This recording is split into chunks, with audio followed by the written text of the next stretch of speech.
What if I were to suggest that you play a key role in the awakening world? And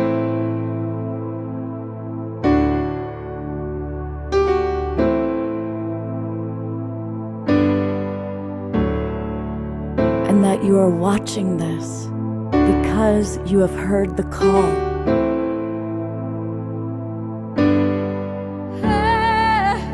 We can start right now by opening our hearts and minds.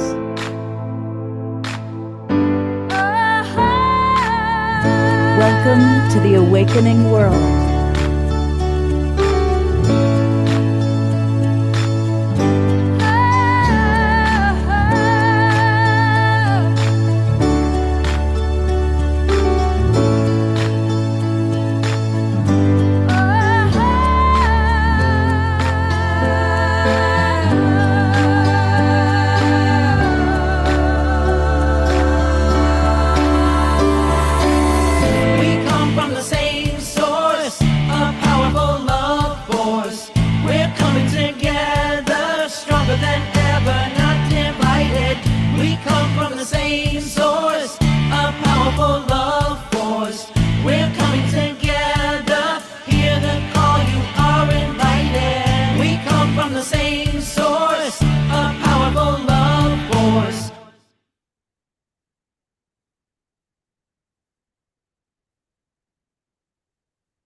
Good evening, everybody. I'm Love Coach Scott Katamas, and welcome to The Awakening World, our Wednesday night edition, part of the Global Peace Tribe online offerings. You know, I'm going to talk about my mom for a moment.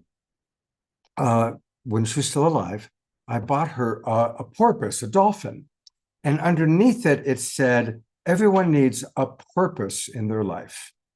And Mom put it in a very prominent place. And she would bring it up to me all the time. And I'm thinking about that today because tonight's show is all about finding our purpose, or finding our purpose, of course.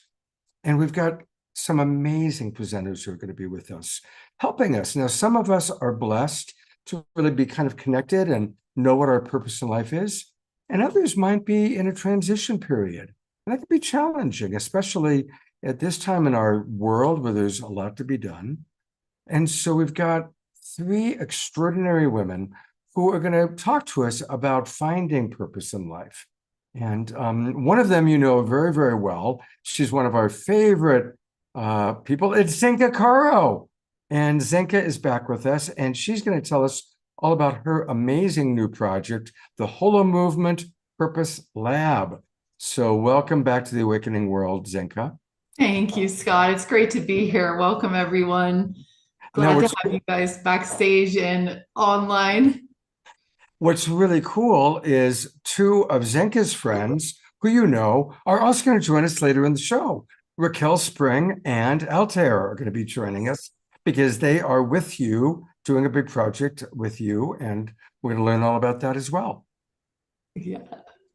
So that's kind of an extra treat that we've got going on. Now, as you know, Zenka is part of the Evolutionary Leaders Network, and another friend of ours that we've met recently, who's also a member of the Evolutionary Leaders Network, is Amanda Sanders. And Amanda is the co-founder of Authentic CEO, and she has brought on her partner, Amy Levin, and they are going to tell us all about the work they do in helping people find their purpose and live their lives to the fullest. And they're both extraordinary women. You'll learn all about them a little bit later on in the show.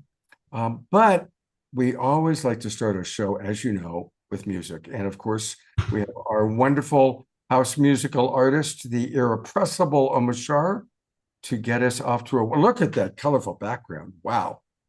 Trey Psychedelic. Well, I knew you were going to call me irrepressible, so here I am, irrepressibly uncompressed. So without further ado, namaste, everybody. Got a frog in my throat, but hey, frogs are frogs. Here we go. So this one, and we're off.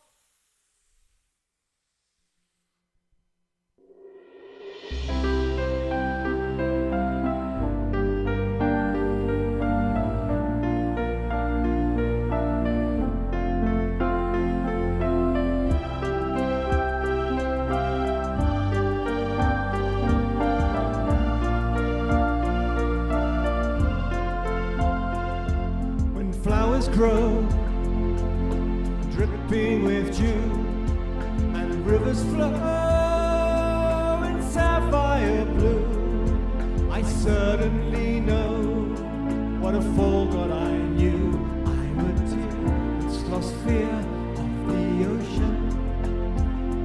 And when autumn sun kisses my cheek, whilst cool winds come from mountains peak, with poems on my tongue but no wish to speak, I'm a deer that's lost fear of the ocean. I'm a deer that's lost fear of the ocean. Sweet water, when I give you my heart, I already start to feel better. My sweet water, won't you send me your love forever and ever and ever? Forever and ever and ever.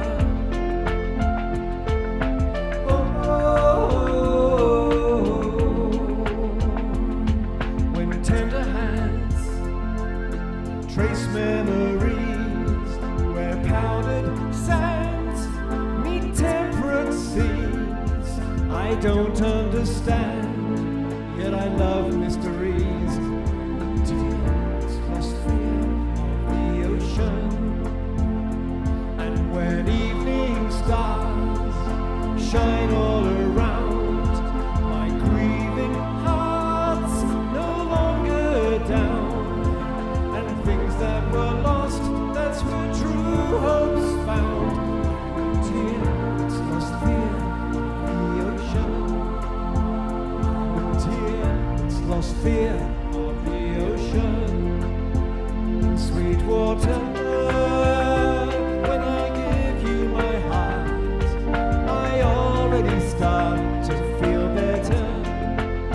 My sweet water, won't you send me your love forever and ever and ever?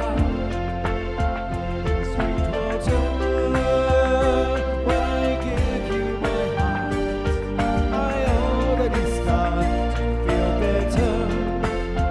Oh, sweet water, won't you send me your love forever and ever and ever? I'm a deer that's lost fear of the ocean. I'm a deer that's lost fear of the ocean. I'm a deer that's lost fear of the ocean.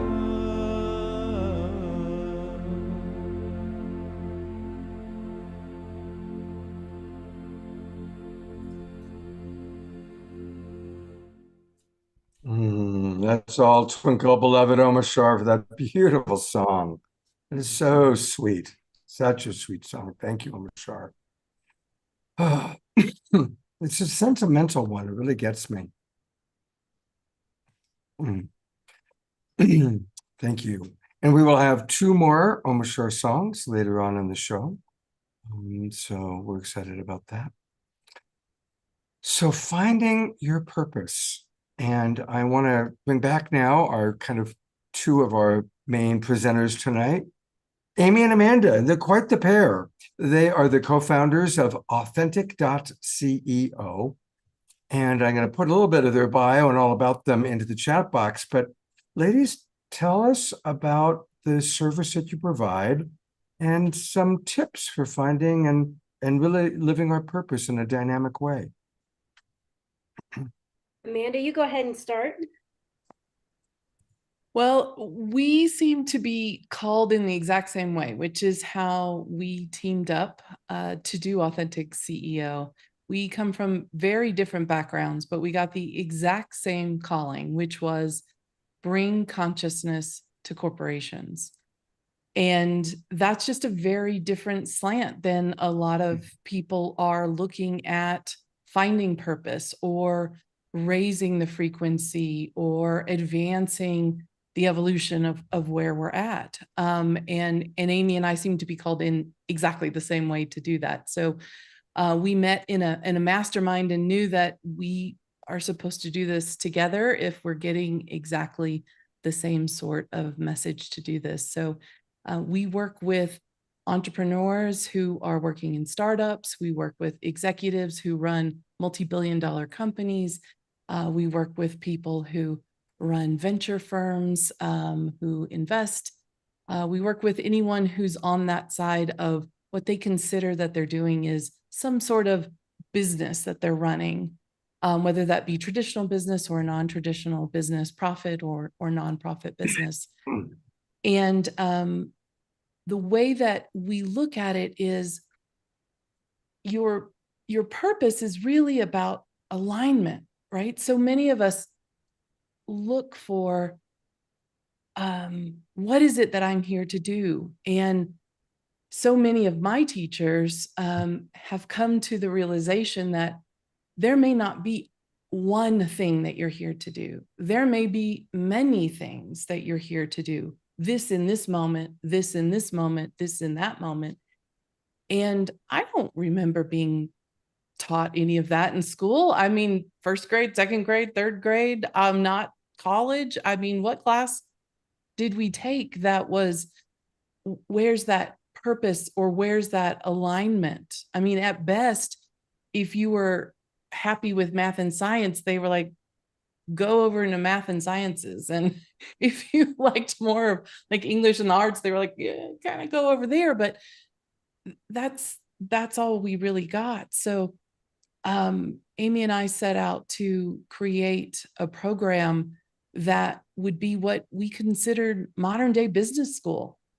What would it be like to create a business school that was not only about you and what are you supposed to be doing, what's aligned with you and your purpose and what you're here to do, but what's aligned with what wants to be created. This business you're either running or creating, depending on whether you're a corporate executive or a startup founder, what is in alignment for it? And what does it mean to create a conscious business? Because I think there's a misconception that it means you have to be saving the whales or doing something as a nonprofit to be a conscious business. And we can all create conscious businesses regardless of what business we're creating. I come from a software background, and every single software company that's being created today can be a conscious business. Every leader that's being born today can be a conscious leader if they choose. Every culture of every corporation can be a conscious culture if they choose. So at the highest level, that's what Amy and I do. We have a program called the Growth Catalyst Program. We would love to tell you a little bit about it tonight. We brought a couple of exercises if anyone's interested. We like to not just talk about things, but actually give you a few little things to do. And so we'll give them to you throughout the evening as well to let you walk away with a few little insights. We'll tell you more about ourselves and give you a little more perspectives. We do come at this through a neuroscience and quantum physics lens. So put your science hats on tonight. There's many lenses you can come at this through. We happen to come at it through that lens because it reaches our audience a lot easier. But we're here to have fun and play. And thank you for joining us. And we're happy to be here on this journey with you. Thank you. We love neuroscience. We've done many shows on neuroscience, and we love that. So we're going to go to Zenka in a moment, but I want to meet Amy. And so, Amy, I've got a question for you. Yes. It's actually more of a serious question. Working with CEOs, what's your perspective of the rise of consciousness? You know, we all know that a corporation, by the very nature of corporate structure, is sociopathic. You know, because it's not about what's best 7 generations from now. It's about how much money can we make this quarter. So working with CEOs, what can you share with us about the rise in consciousness in the corporate world, or lack thereof? Yeah, it's funny you asked me the serious question because I'm the least serious person. Probably Amanda knows, most people know. So I think that's my gift actually to corporate, is that I don't take much very serious.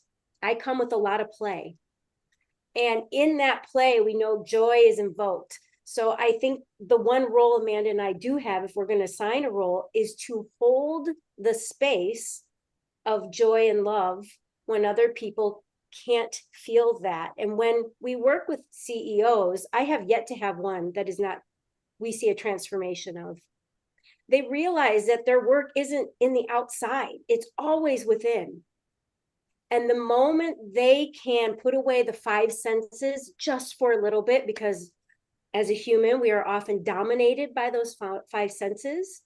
When they can go beyond and hold a vision, despite what the numbers say, despite how people are showing up, they have the ability to actually have a greater impact. So is it a fast change?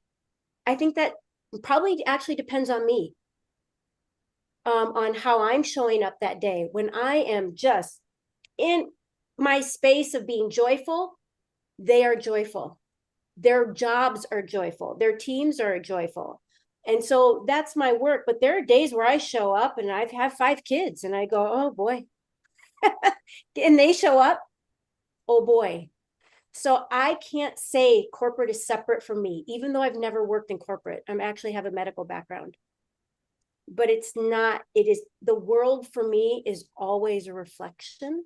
And when the others start to see it is reflecting them as well, they start to rise, as Amanda can explain here in a second. And we see great transformation where they aren't bothered so much by the numbers. I mean, we say this world is changing and money will change. And actually our greatest resource is synchronicity for any of us, no matter if it's in the corporate, if it's at home. Synchronicity is gold, platinum, however you want to look at it.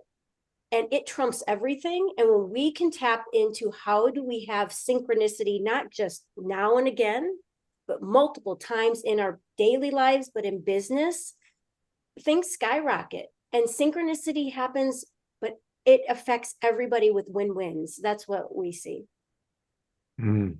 And that's why I Beautiful. brought up this image while you were talking, Amy, because this is the fundamental of the journey that we see our executives go on. And the reason, I guess I should caveat it, the reason we focus on the executives is the executives really are the matrix holders of the energy and the culture for the company.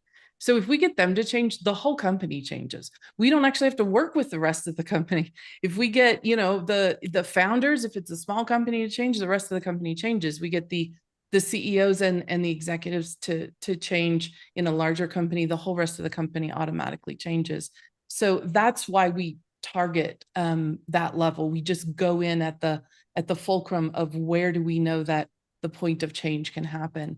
And so we go in and we work with them, and they're at this perspective where they predominantly operate in life happens to them. Now, they don't admit that. Of course, they're like, no, like I'm in charge here, right? Like literally I'm in charge here. And they believe that they're in this sort of second tier life, is created by me, but it's very easy, to challenge that and to say, oh, really? So you take ownership for all the traffic out on the 5 today, or on the 405, or, depending on if you're a California or East Coaster, like whatever interstate it is that you're traveling on. They're like, oh no, of course not. I didn't create all that traffic. I would never create all that traffic, right? Oh, you take responsibility, for the wars, that are going on. You take responsibility for the leaves on the tree, even for the flowers, that are blooming. It doesn't have to be things you dislike, things you like. No, like of course I didn't grow every leaf on every tree, oh, so then you're not really in charge of everything. So you can start to find that, no, there's a lot that they're not in charge of. If they were in charge of everything, they wouldn't need lawyers. Right. That's the easiest way to find out in business. How big's your legal team? Oh, so you're really not in charge of everything. The bigger your legal team, the more that life is happening to you, because your contracts are getting bigger and your legal team's getting bigger because things keep happening to you and you're trying to prevent them from happening to you, right? So, our goal, and we work not just as us, but through accelerators, tech accelerators, through venture funds with all the portfolio companies. We work through all the places where businesses are being created and growing, to try to be there instead of everyone having to come to us. And our main goal in a lot of those places is to just get people to move from predominantly down here to predominantly one step up. That's it. We're not trying to take everyone to full enlightenment where everybody's, just completely blissed out all day long.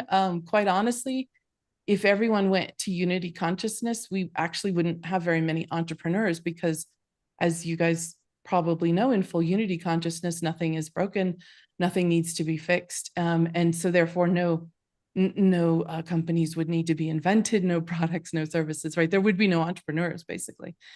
And so from a true business perspective, like real good innovation and conscious business happens sort of in this middle realm right here, where there's still fun and interesting things in this game called life to play and create, but you're doing it in this healthy, beautiful, networked, integrative way where you understand how we're all related, rather than feeling so separate and chaotic and not understanding this everything looks very separate from down here. So yeah, we see everyone rise.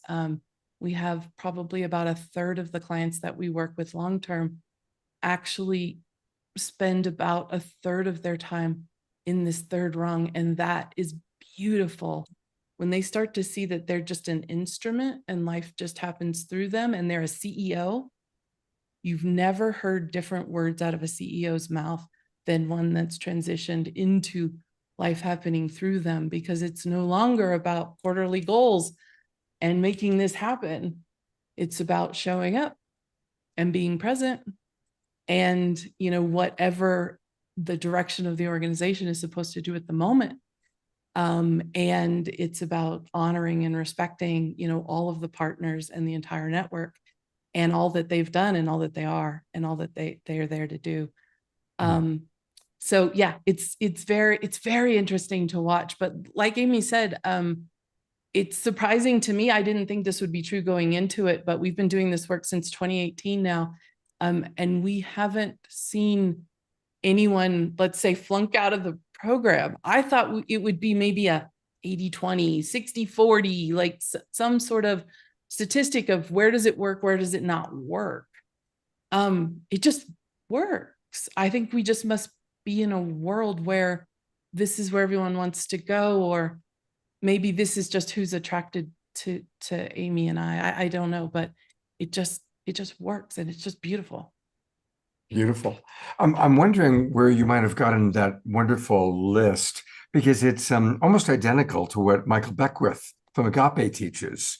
And it's also almost identical to what our friends, the Twin Ray, teach.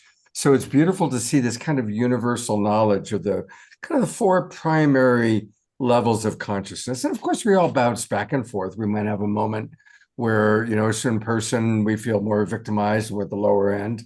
And then we have other parts of our life or relationship where we're really in the total awareness that spirit's flowing through us. But did you happen to get that from Agape and Michael Beckwith? We saw it.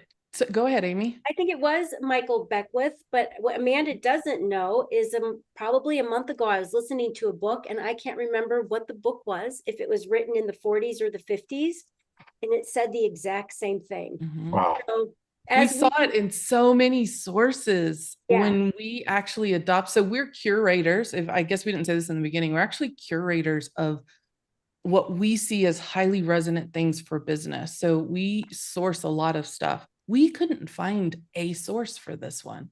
So this is one of our few pieces of material that has no source on it. There are so many people using it. It's kind of like if you've ever tried to find the source to the bus stop conversation. So many people use the bus stop conversation. I mean, I haven't been able to find who's the source of that, right? Like it is so in widespread use. I've seen a 3-part version of this the 4-part version, sometimes with different words, but yeah, I've seen it from so many different ones that it just helps, I think, to give that 50,000 foot view framework to people to even realize there are different perspectives to life. It's not just one dimensional. I think the way that Michael Beckwith does it is life happens to me, life happens for me, life happens through me, life is. Yeah, he's a little bit different. Anyway, it's beautiful. We're going to come back to the two of you because we've got a whole couple of hours to get to know you. But I want to bring our other amazing presenter on, the wonderful, magical, magnificent Zenka Caro. And I had the good fortune to stay at Zenka's house for a few days last year. I was visiting Sedona. And there is always something going on at her house. There are people who are blindfolded playing ping pong. There are, people coming in and out with magical things. She is just the most creative, interesting human being. So Zenka, I know you've got something very exciting new to share with us. So take it away and tell us what you're up to. Yeah, thank you so much, Scott. Tonight is no exception. We just had a group filming a manifestation device using interlocking hands, not just holding hands regularly, but holding hands in a Rodin coil that we're using to manifest new templates for the community into reality. So Lynn McTaggart is starting to do this too. So instead of using the power of 8 to heal people or to cause world peace, because we've been doing that, how can we use our group intention, the global peace tribe, etc., to support these conscious CEOs that Amanda and Amy are working on and cause those synchronicities, right? And tonight, we're actually meeting about the Fashion Lab, which is another community template we're doing in October, which is going to be so fun. It's a hackathon that starts at Friday night at 6 o'clock. And then Sunday at 4 o'clock, we do a fashion show. And something about playing with our clothes and being more ourselves and bringing this joy of authenticity and learning how to use a sewing machine and getting the person next to you to be like, hey, I need this, it's in staying up all night and just doing what you can in 48 hours is going to be so much fun. And we hope to spread it to other cities. So going back to tonight and purpose. So it's very interesting because my nonprofit LightNet, I wrote in the chat that my purpose was to make the impossible possible, kind of like to prove that nothing is impossible when we use our consciousness. And I've been interested in this for the last 5 years or so, as I've been working on spoon bending and hearing about people levitating and all this getting out of wheelchairs. And I thought to myself, like, how did they get out of that wheelchair? Like, every single doctor told them they couldn't. What did they do? And this is the stuff of miracles that we're just starting to try to understand, that there's miracles in consciousness. There's miracles in when we come together to do stuff. And, we had a contact lab, we have an addiction lab helping people rise out of that. But the oddest thing is we realized we needed a purpose lab of all things. The statistics show that only 10% know why they're here. And it's almost like the most important question that you could ask yourselves. Who am I? Why am I here? And yet, our entire society is not structured to let you answer that question. The education system is not like that. When you're a kid and you start dreaming, your parents like, no, no, no. It's so only 5% of the world are living their purpose. And this is extraordinary because I think that you guys all know that when you've seen someone on purpose, like Amanda and Amy and Scott and Omar, they light up. They're on fire. They're examples of what can happen when you have 3 synchronicities a day, like Amy said. You know, like Scott is attracting Marianne Williamson. Like, I mean, all these people start to come into you, to your life, when you're on purpose. And do you want to know what is the biggest regret people have on their deathbed? What's that? It's not living their, living for other people, like not really doing what they wanted to really do. Mm. And we start to realize that when we're doing what we want to do and what we're here to do and what our unique personality is all about, that's our gift to the world. That's where you have true impact. That's where you can help the most people. That's where you can share your joy and love and genius. And somewhere along the line, we stopped believing that we could make money doing what we love. And so we got to turn around this. And I want to share a couple slides to show you what we're working on and how we're doing it. So the Whole of Movement, which many of you guys know, is a network of networks. It's not an organization. It's just people, organizations like Scott's and mine coming together to explain that we're all one. And have you guys ever seen this quote? Follow your bliss and doors will open for you that you never knew existed. The universe will open doors where there are only walls. So I have interviewed over 120 people that have found their purpose. And I'm starting to believe something happens with Dan Winter was explaining to me the other day that the heart is actually a fractal generator that starts to implode. And when you're in your purpose, you're in your joy and you're in your highest excitement, and that actually carries out. And that's why miracles are happening, because your heart's alive. It's on fire. And as we know, this quote that we're all sick of hearing, you know what I mean? It's like, we can change the world when we come together as a global peace tribe and bring that into the world. And we know that that's the case. That's why evolutionary leaders like Amanda and Amy are changing the world. Because like they said, the inner hive of the company translates out from there. So when we look at quantum physics, we know that our consciousness can change even rice when you say, I hate you for 20 days or I love you. So there's something, we talk about Tesla, we think in terms of energy, frequency, and vibration, but really consciousness is the most important part over everything else. And this is exactly what Amanda and Amy just said. Something about when you're in alignment, when you're doing what you're supposed to be doing, when you're saying what you want to say, when you're doing what you want to do, when you're acting the way you want to act, you are in alignment. And you basically have a blank sheet of paper.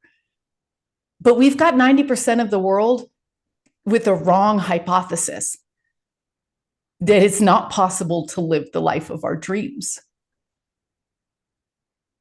So we want to reverse that belief, like I just said. And we built a lab, just like the other labs, that studied 100 people.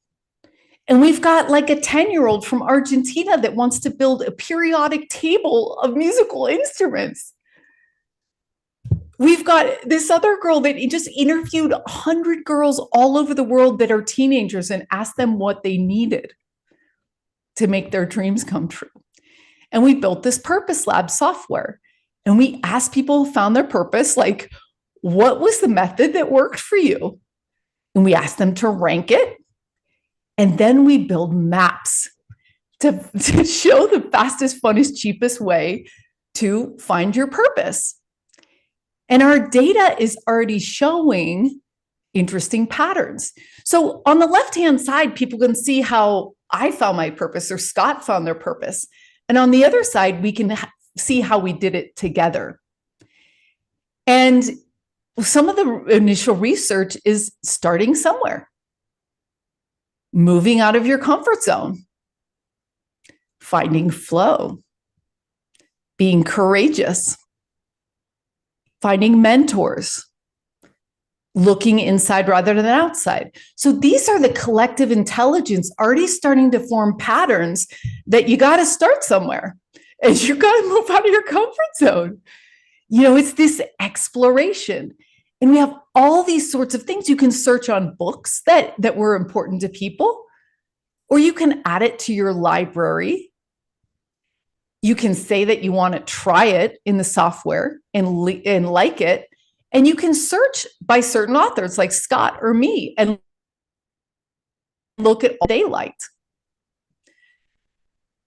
So in this, we have these idea of knowledge trees. So I can basically share all of the ways that I find my purpose. You can add resources and you can join a team of 8 to 12 to actually spend 8 weeks finding your purpose. And we've chronicled all these different people and shared their stories to show you that it is possible. And, you know, a lot of these stories are people that went one direction, became highly successful, and then they were like, oh, I'm not happy. This isn't fulfilling. I was successful because I was told to do it, because I thought it was good, because I was making money, because it looked good on paper, because my mom told me to do it, because I thought I'd be happy if I did the thing that society wanted me to do. But really, I'm much happier now because I listened to my, you know, inner self. We have playlists in Telegram groups. And if you go to the Holo Movement, you can click right, holomovement.net, click on the Purpose Lab, and you can volunteer to lead a group. You can share your story. We have 100 people already. We just launched a couple of weeks ago that want to share their story. And we have 25 people that want to lead groups. One of the assignments, by the way, in the groups of 8 is you going out and interviewing someone that you know that are living their purpose. So I ask you, if you see someone in your life, whether it's your next door neighbor or it could be the person working in the grocery store, ask them what they did, how they did it. And so I think really we're here to change the belief and bring people to a new sense of possibility. And, you know, whether you write a blank sheet of paper and say, if you only have 1 year to live, what am I going to do? Or if you say, I'm going to win the lottery, what would I do? You get down to the core of what makes you come alive. And we need all you guys to come alive. A lot of times the purpose is like, I want to bring love to the world. And their job is being a hairdresser. And that's how they bring more love to the world. So your job is often not your purpose. But anyway, it's a very rewarding search and nobody can do it for you. You're the only person that can figure out what your purpose is. That's what my 10-year-old said. It's true. And it's very rewarding when you do that, because I think your heart explodes. And I think you light other people up into the belief that they can too. Beautiful. I'm going to bring all 3 of you up. So, of course, we all know, and you made it very clear, all of you, how powerful it is when we have found our purpose. Let's just speak to the people who are watching right now that are in between, that they left what wasn't working, they left that job, or they left that relationship, or they left that community, and maybe they're even in a time of purgatory, a time of disillusionment. What are some steps or some advice that we can give for those people that are in that in-between space? Scott, I can go because I've been there. Okay. Haven't always known. My son recently I have out of the 5, the 4th just went off to college, and he came home a little disheartened, actually in tears, and said, I don't know what to do with my life. I don't know what my purpose is. And I said, oh, honey, whoever told you you're the one that has to figure out your purpose? I said, did I have I given you that, that guidance? And he said, no. And I said, what if I told you your job is to show up every day with curiosity, with openness, with love towards yourself, with trying new things, with succeeding and failing and not having to figure it out? What if I told you right now, you're 19 years old, what if I told you? And he took this breath and he goes, I would feel so relieved. I would feel so relieved. And I said, you were born on this earth. Life knows your purpose. Deep down somewhere, you do know your purpose, but maybe it's not ready to be revealed right now, and that's okay. I said, my purpose, if you ask, has probably, I thought, was through my job and changed many times. Now I know my purpose is just to show up and be joyful no matter what I'm doing. He's not quite there yet. That's okay. So giving yourself the relief to say, it's okay if I don't know. And his other question for me was, what do I tell people when they keep asking me, what are you going to do? What are you going to do? What's your purpose? I said, you tell them you're figuring it out. And 3 weeks later, he came back to me and he goes, Mom, that line works. I said, well, what line? He said, I'm figuring it out. He said, the moment I say it, 2 things happen. He said, 1, this brain up here stops. It gives my brain a break from the questions. And he said, and when I say it out loud to somebody, they don't have any more follow-up. They just go, oh, yeah, you'll figure it out. Of course you're figuring it out. It brings this sense of peace of, I'm whole and complete now.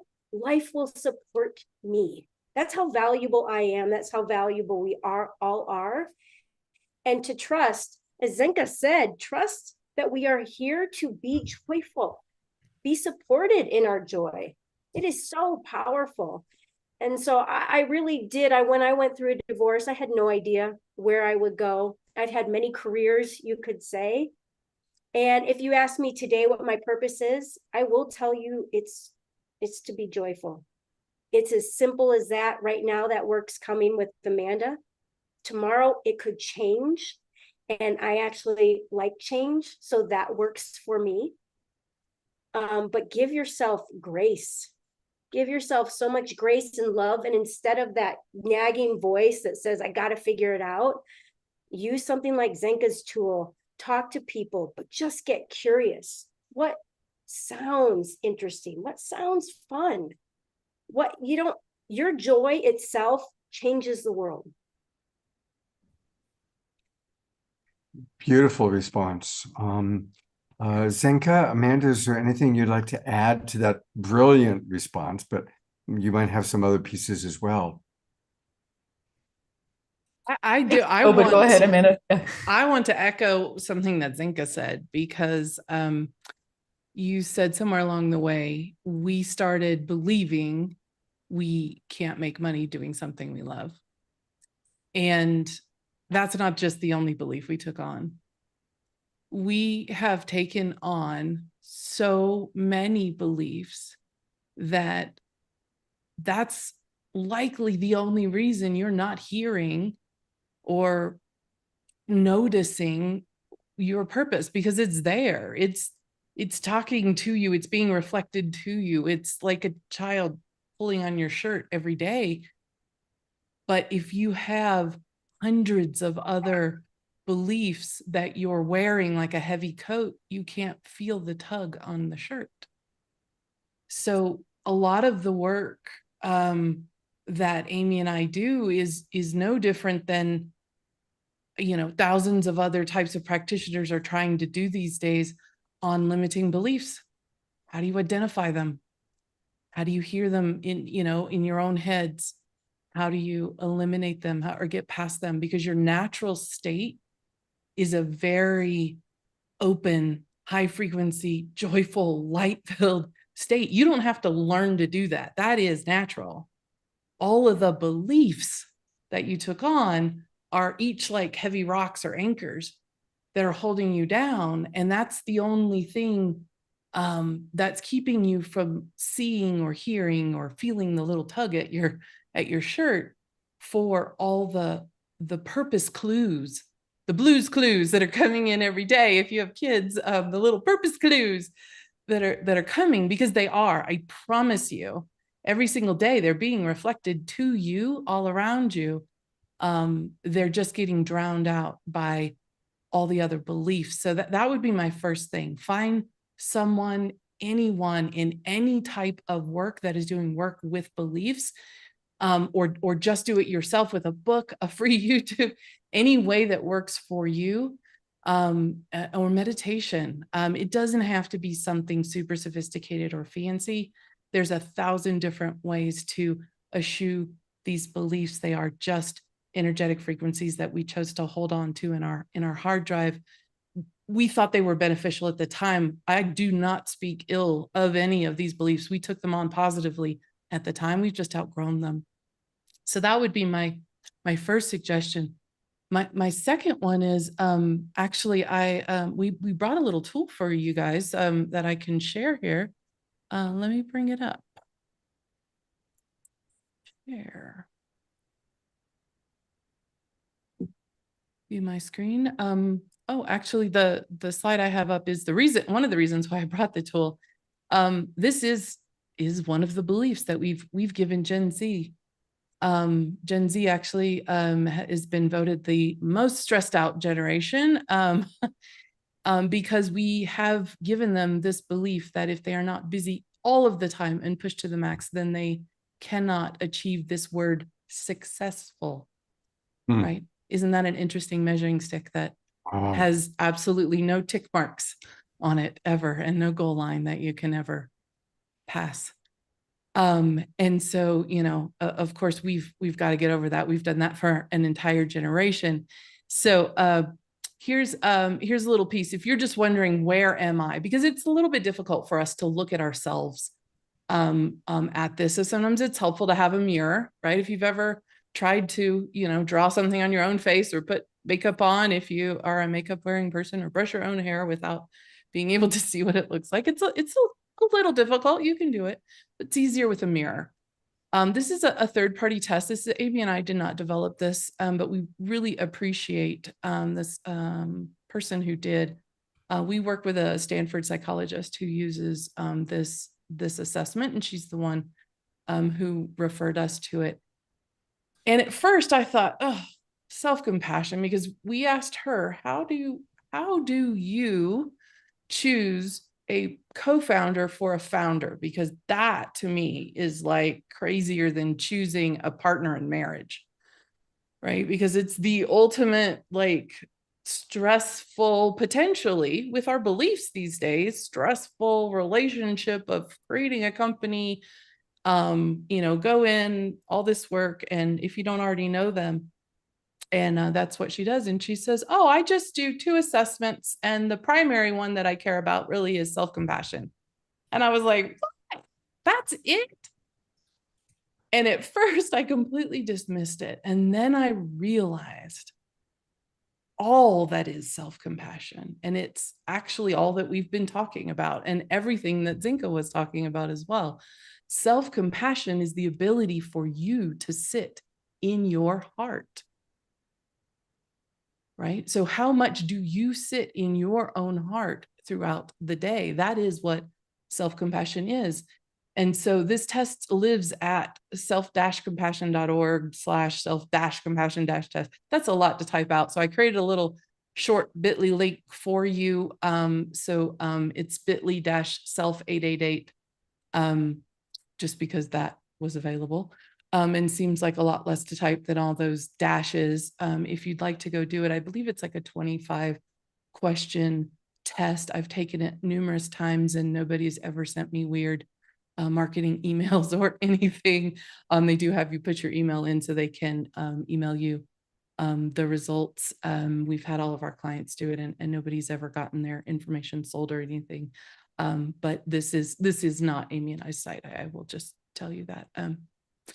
But what you'll come out with is a great little score at the end that looks something like this. It'll tell you how you're doing on self-judgment, isolation, and over-identification.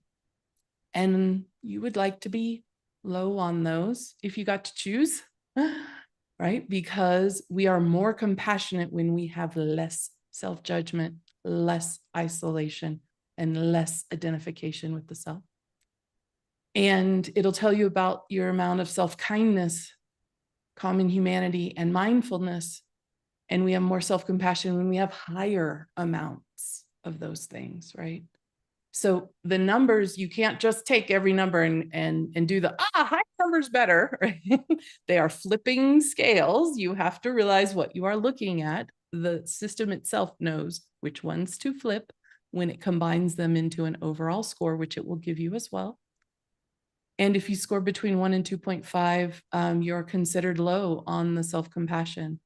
And I would say if this is where you're at, thinking about trying to find your purpose, it's probably not the next direct step for you. I would say working on finding yourself, being more self-compassionate, eliminating some of these heavy beliefs, that might be your first step. Finding your purpose, step 2 or 3 after that. Let's take some steps that are going to make you a little more successful. Otherwise, you're sort of in the middle of a crowd trying to listen to your inner voice. And I don't know that that's wildly successful, right? Moderate would be getting a 2.5 to 3.5 as your overall score. Like you've got a good chance there that you could hear. We can always get better. So maybe, look at finding your purpose, listening to the self while also doing some improvement work, whether you're choosing some meditation, some limiting beliefs work. We have some great things that we work with from iAwake Technologies that actually does some brainwave modulation to quiet out the inner critic, the ego, and all that stuff, so you can connect more to your higher self. So, some help might be needed here. If you're scoring in the high range, the 3.5 to 5, I think you're good. I think it is much more what Amy described. I happen to know Amy's child. I've met him a couple times, even though we actually live in very different states. We don't get to hang out in person very often. And he would definitely score in the high realm. And so I think if you're in this high realm for self-compassion, go directly for the purpose, right? You don't have a lot standing in your way other than maybe the belief that it's hard to find it or that something that might be there. So just knock that out of the way and say, no, it's not. Amy and Amanda and Zenka and Scott and everyone told me that it's not. And it'll just be reflected back to me today. But I just wanted to give you just a little tool to kind of understand, like, where am I and how hard am I on myself? Do I sit in my heart center with that? And if you guys will indulge me for just one more moment, I have a really great tie into what Zenka told you and the info that we brought. Like, our minds are totally vibing on the same stuff. And I'll actually let Amy describe it if she's up for it, because I know you've heard my voice a lot here. So we're loving all of your voices, and everything you're sharing is wonderful, really wonderful. So Zenka, you were talking about how when somebody is in alignment, that like their heart seems to be generating, and this joy and all of this. So Amy and I are huge fans of Dr. David Hawkins' work. Anybody who's studied under him will recognize that this is an adaptation of his work. I think I first heard him speak in 2001. So I've been studying his work for a very long time now. And just been fascinated at how he approaches things, especially because we come from the science side and everything is energy. We actually use this adapted model of the energetic frequency of your state of being or your emotion with all of our CEOs. So I'll let Amy describe it a little bit, but this is exactly what you were saying. When you're in that joy, you're actually in a place on this chart where things happen differently. When you're in the places where most people are most of the time, very different things happen, very different laws of physics take over, very different interactions happen. It's just two completely different worlds between, medical healing and not, construction, destruction, creation, and so it's just, I just love that. Like when you were describing, I was like, we said topics just differently. So go ahead, Amy, I'll let you describe this a little bit in case there's anyone watching who's not really familiar with this work. Well, somebody asked a question about over-identification on that test. So Mm. I can say if we were using this chart for over-identification, if there's some sort of suffering and you can't get it out of your mind and you are beating yourself up, you are below that line. That's over-identification with your mind, with the beliefs that aren't serving you. Could even say with your body, with your health, whatever that is, that you're judging so hard and the story's playing over and over and over again like a broken record. When we rise above and there's self-compassion and over-identification, there's the over-identification, you might still feel sad. You could still have tears, but it's more the joy still of the journey. There's no attachment to these thoughts that are going, or even the feelings that you're having, because there's actually some gratitude that you get to experience it all. And the higher we raise, it's easier, you could say just like strengthening a muscle, it is easier to hear the whispers, to allow the emotions just to go through. They're like a wave. The thoughts to come, the thoughts to go, and there's not an over-identification because there's just so much love for the whole being that you are and the experience.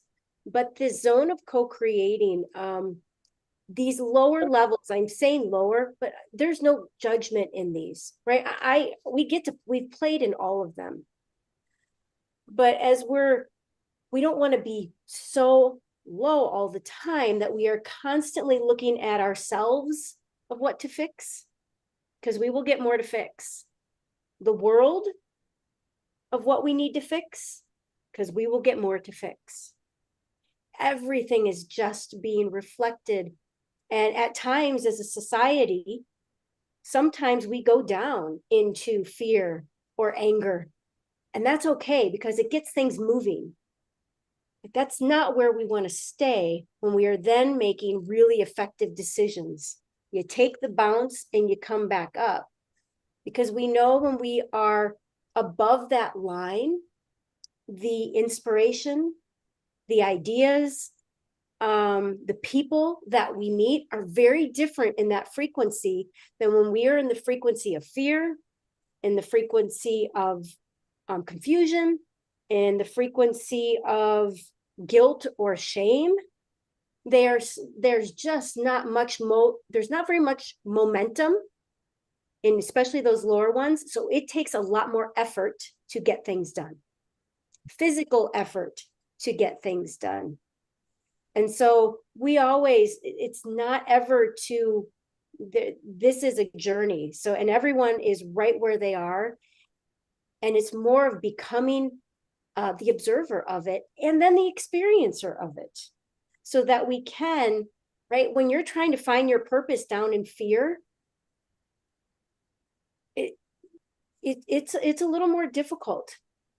The decisions that you'll make and the life experiences that you will have will be very different than if you're making these life choices up in gratitude. And so I always encourage people that we're working with, before they make a decision, get in alignment and then act. Get in alignment and then see what comes to you. And where they are in alignment, if they are down at guilt or blame, alignment for them might just be moving up to fear. There's no, I'm not saying everyone has to rise above to gratitude or above that. It makes life a lot easier. But sometimes just that relief of feeling anger compared to guilt or shame is a huge difference. And we know this from a study that they did with women who were abused. They kept saying, why don't you just love yourself? Why can't you just love yourself? Why, can't you love yourself so you'll leave? But if you look at the chart, a woman who's in an abusive relationship, or a man, we'll go both here, they are typically in shame, guilt, and fear. To jump up to unconditional love is often like asking somebody to get in a boat, cross the ocean without a motor, and maybe you got one oar. That was too much of a leap. And so what they found is if they could get the women just to get to fear or anger, to anger, there was movement. So we often judge these lower emotions, and no, I would want nobody to sit in those because we know what it does to the body on a physical level, but they can have purpose. And for us to judge, right, the other part of our work is not to judge where somebody is, if they are in fear, if they are in anger. When we are holding the space, we get to hold them in that higher zone of co-creating, because we know, and I'm sure so many of you here know, the life that you live when you are predominantly up in those upper frequencies and connected to something more than yourself, that's when we call magic or miracles. They just happen every day. And it's a beautiful, different, joyful ride. And so purpose takes on a whole different meaning in that space. I want to connect one dot for you that we talked about here earlier on this call. Lynn McTaggart's groups were mentioned. And so if you haven't connected those dots, one of the reasons why like a Power of 8 group works so well, let's take like a medical issue, was if I have a medical issue, how I feel about that medical issue is very difficult for me to feel anything other than one of these things down here. If nothing else, the desire for it to be different, right? Even if I can rise above pain or anger or disappointment or something, likely I have just desire for it to be gone, which is down here, right?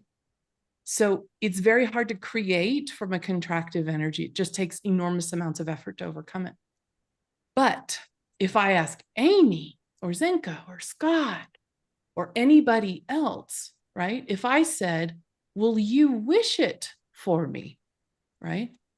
Their feeling isn't a feeling of desire.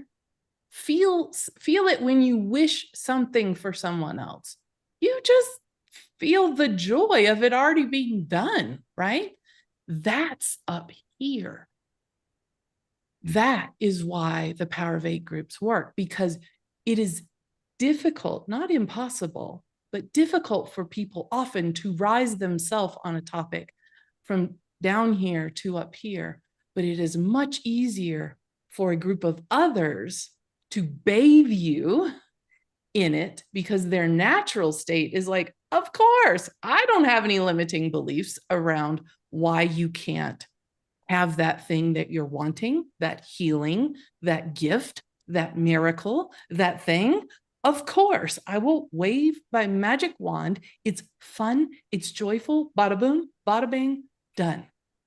And they can do it from a space of up here much easier. So just wanted to connect those dots for you. Fantastic. I mean, this is really, first of all, thank you for all the wonderful show and tell. It's awesome. And we're going to do a little digesting. We're going to digest all this wisdom. So we're going to go to Omashar for our second song of the night. And then, of course, we're going to go back and hear from Zenka and possibly a couple of Zenka's friends. But for now, Mr. Omashar, take it away, brother. I will. Was ready.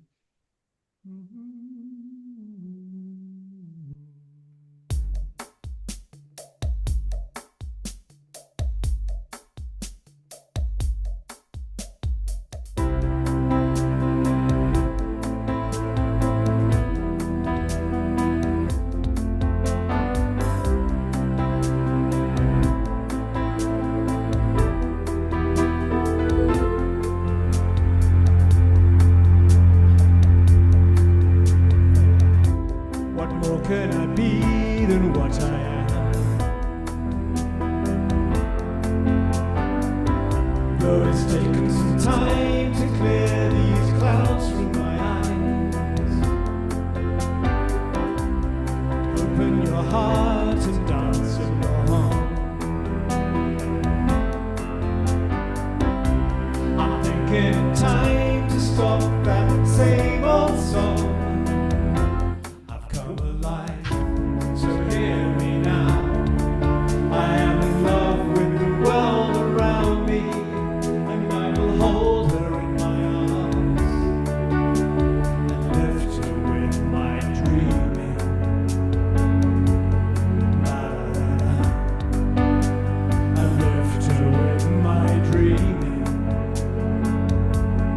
Whoa, and lift her with my dreaming. Ba-da-da-da. So don't try to hold me to what I was. I've traveled through time to see this day arise. The love that I am is here for you. So open the door and let the sun shine in. I've come alive, so hear me now. I am in love with the world around me, and I will hold her in my arms and lift her with my dreaming. La-da-da-da. I lift her with my dreaming. La-da-da. I lift her with my dreaming. Ba-da-da. Ba-da-da-da. Ba-da-da.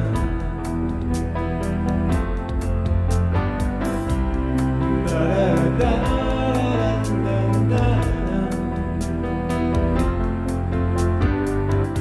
So open your heart and dance along. I'm thinking of time to stop that same old song. I've come alive, so hear me now. I am in love with the world around me, and I will hold her in my arms and lift her with my dreaming. Ba-da-da-da. And lift her with my dreaming. Ba-da-da-da. And lift her with my dreaming. Ba-da-da-da. What more can I be than what I am?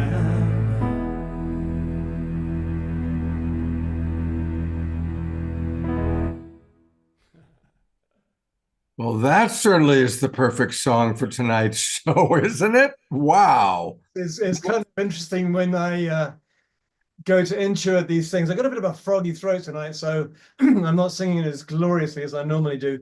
However, I'll get over it. But yes, I just kind of scan what's in the energy field, and the songs pop up, and I go, really? Do I have to sing that? And they're always perfect. So, hello. I mean, all those lyrics are so what our three wonderful ladies are sharing with us tonight. Exactly what I felt. Thank you. And a reminder that we can get all things Omar Shah at his website. It's his name, omarshah.com. And a reminder that you want to scroll down and go to Bandcamp, because Bandcamp is where you're going to find all of his albums and where he will get the most percentage of those dollars spent. So let's all support Omar Shah by yes, indeed. It's funny the percentage. My in keeping with the tone of today, my mum is still saying, "When am I going to get a real job?" Oh my God. I know. It's like I've been dealing with all this early programming, and part of my parenting, I was parented by my grandparents somewhat. And so there's some really old conditioning in there. And the higher I go above the line of that chart that we were just blessed with, Amy and Amanda, thank you very much. The more I see that conditioning, and occasionally I have to dash down to the bottom into despondency and despair and get a little angry and then go, hang on a minute, I can reprogram this. And so that's where I am too. So this theme tonight is really important for me personally, as I'm sure it is for everybody who's watching. So thank you.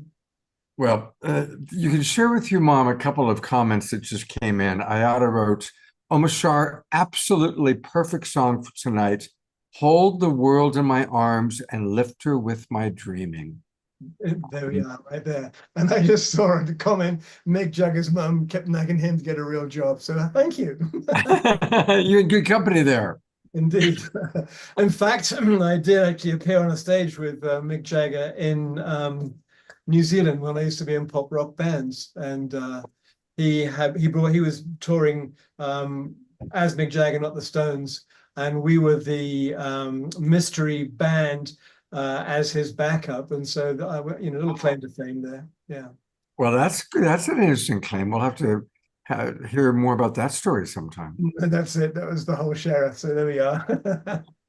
Omashar, I love you so much. Hey, Omashar, you're going to see a couple of our old friends. Look who's here. Wow. And out there. Awesome. Nice to see you Wow. all. So beautiful to see you all. Such a joy. I mean, you talk about the Rolling Stones. I mean, it's like seeing the three of you together is like all of a sudden seeing Paul McCartney, Mick Jagger, and Pete Townsend all in the same room together. Except two females. Let's bring that one in. Who can we do? I don't know, somebody. It's a dream team. Thank you for being here. It is definitely a dream team. Well, wonderful beings. We love all three of you. What are you all up to? Tell us the exciting news. Yeah, so I wanted to quickly respond to Amy and your question and Amanda, and then tell you what we have going on this weekend, because I can tell you right now, finding your purpose is funner in a group. It's a lot easier. And they're also going to talk about doing it through astrology and meditation, which is surprisingly powerful. It's almost uncanny. Like, how could the stars know? How could my birth plan know? How could that be the guide? And, there's a lot of tools out there, whether you do gene keys or whatever, that center around your birthday, telling you what your purpose is. So did you choose your purpose before you came down here? We don't know. And that's one thing I want to just touch on before we talk about what they're doing this weekend with people to zone in on that. Now, Amy talked a lot about joy and how that's her purpose. And then we looked at the Hawkins chart that Amanda showed. Joy is right before peace and enlightenment. That's how you get up to the top when you dump all the other stuff, right? You're in joy. And often I think that one of the best things you can do if you're looking for your purpose is think about, if you had an extra day of the week, what would you do? Would you cook? Would you sew? Would you take a walk? Would you call your friends? What is it that you wish you could do more of that brings you joy when you lose track of time? Maybe it's playing music. And that frequency is what is nutritive to everyone around you and to yourself. And we're all built differently. So finding what that note is that's your calling. That's your song, right? And I just want to say two other points about the research is, number one, a lot of people wrote down, stop thinking it's going to take a long time. What if it doesn't take a long time to find your joy and calling in life? Number two, I had my palms read, and we interviewed someone that read palms, and that also gave me my purpose. And it was ridiculous. So just like Amanda and Amy said, there are messages coming through. and especially when you come to your heart. And finally, this one guy, Tim Kelly from Transcendent Solutions, we interviewed him, and he works with companies to find their purpose and countries to find their purpose. And he said, Zenka, most people can just do the blank sheet of paper and figure it out, and that's going to be good enough. But he's like, there's leaders, like all of you on this call are leaders. You wouldn't be in this call if you're not a leader for what's coming. Consciousness is coming.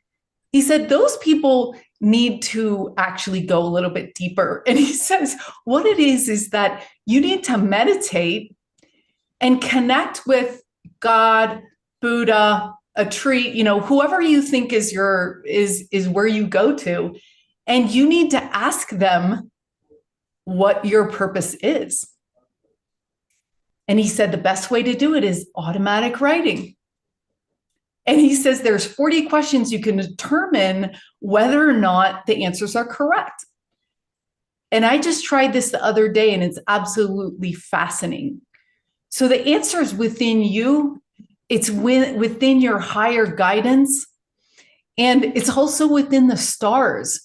And this weekend, for one weekend, we're getting together an intensive get-together to help you guys release those lower chakras, lower things that Amanda and Amy were talking about, especially rage. And these guys are going to explain this, to then look at your chart and look at what your North Node is, because that's going to give you a massive clue. And remember, it's just walking. It's one step, the curiosity, next step, next step. Tell them what we have planned this weekend. It's going to be so cool. You guys are powerhouses, both in astrology, Vedic and Western astrology, and meditation. So it's the greatest hits of finding your purpose. I just want to let anybody who doesn't know, Raquel is the astrologer for the Global Peace Tribe.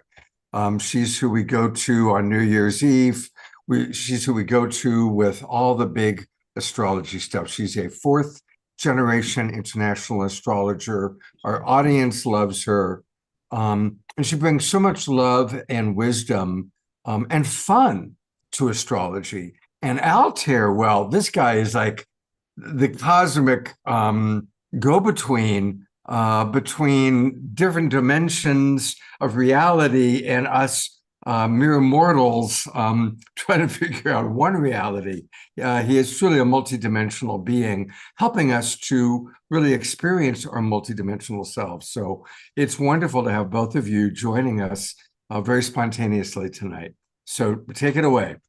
Oh, I'm just going to start off by saying Scott, Omashar, and the whole family here tonight, because I've been here so many times on the show. I just have to say it's such a joy to see you all and to be here again. It's just so beautiful to share this space. And thank you, Scott, for the opportunity to come and share a little bit about what's happening this weekend. So just a big, big hug and love to all of you from us both here in Sedona. Mm-hmm. And I just want to take a moment and tune in with everyone and connect our hearts together. And, this theme of purpose is a really big one. I'm a fourth generation astrologer, and I work every day with people. And, one of the biggest themes that are coming up more and more and more is, what is my purpose? And it doesn't matter where you're at in the world or what you do for a living, or it's just people really want to find their purpose. And from my experience, finding your purpose is really about finding that authentic voice. This is what everybody wants at the end of the day, is to find that authentic voice, which in my words, I translate as being the new leadership that is rising on the planet. Leadership is about finding your authentic path, and from that place, leading the way. So I just want to start off with a few words of encouragement to all of you, that we're all on this path of finding our purpose. And the beautiful thing is that our purpose is always shifting. And so it's okay if you have been on a purpose up until now, And suddenly you realize that you no longer resonate with that in the same way. And maybe now you are in a place where you're being drawn naturally to something else, or maybe you don't quite know what that is yet. It's okay. Our purpose is always shifting because that's what evolution is about. Evolution is about these shifts, and finding our purpose is a continual journey where we're always expanding more and more and more into new aspects of what that purpose is. So with that being said, I want to share as well that Altair and I have been very blessed to be leading several retreats recently. We just came from Mexico just a couple days ago, where we were leading a series of retreats with many different families and circles of people. And it is very interesting to notice how the number one theme, aside from finding your purpose, because that's a very big one, but the number one theme that everybody's asking for to know more about is to experience the mystical worlds. And I know we can all relate to that. And this is something that thankfully the world is more and more opening up to. There is this curiosity, this ever increasing curiosity to know more about who we are in our connection to the stars, right? And to our cosmic family. And this is so beautiful because this is where, number one, we have that opportunity to take that quantum leap as a civilization, as a society, to open up to more of who we are. And number two, people like us who are so faithfully here seeking and learning and opening ourselves up to our gifts more and more and more, we are finally having a chance to stand up and lead the way. So Altair and I have been very blessed to be leading series of retreats where we've been helping people align with their true purpose and also connect with the mystical worlds. And I'll let Altair speak in just a minute here, but I want to just tie this into what we're doing this weekend, because this weekend we are taking everyone on a beautiful journey of the mystical worlds, and through that coming into alignment with your purpose. He's going to explain better, and it's going to be amazing. But I have here, I wrote down what we're going to be doing. And to summarize, we are going to be helping you connect with the mystical worlds of your star child. Feel into what that means for you. Your star child. Together with your inner dragon, which is your future self, and your multidimensional self. And so from that, this connection that we're going to be taking you, the star child, your inner child, the true essence of who you are, together with your inner dragon, which is where that life force comes through. Together, you're going to be aligning yourself to what your purpose is. So we will be working with some astrological concepts, nothing too complicated. This is merely to help you understand that your chart already shows you the way. And so together with the knowledge of your chart, you yourself can come into a greater clarity of what this purpose is. So we will be working with some very basic concepts. One of them is the Black Moon Lilith, which is really the Black Moon Lilith archetype in astrology, is where we hold all that power. The inner dragon, every time you hear us speak about the dragon energy, the name of the program is called Awaken Your Dragon. The dragon is this connection to your Black Moon Lilith. It's where all the mystical powers are at. But before you can connect with those mystical powers, there are some things that you have to unobstruct. Is that how you say it? Unobstruct, right? Like in the form of repressed emotions or anger. And when you're able to release that, what is left in its essence is a pure, raw, primal power that we are all entitled to as human beings, as children that come directly from Gaia. So the Black Moon Lilith is a very Gaia archetype, and we're going to be helping you understand about that. And then together with the lunar nodes, this is something else in astrology, we'll be giving you some beautiful information about your path and your purpose and your destiny here. So just a little bit about this weekend, and I just hope that you feel the love and the care that we have for each of you, because at the end of the day, we are one heart, and what one is going through, the rest is also feeling.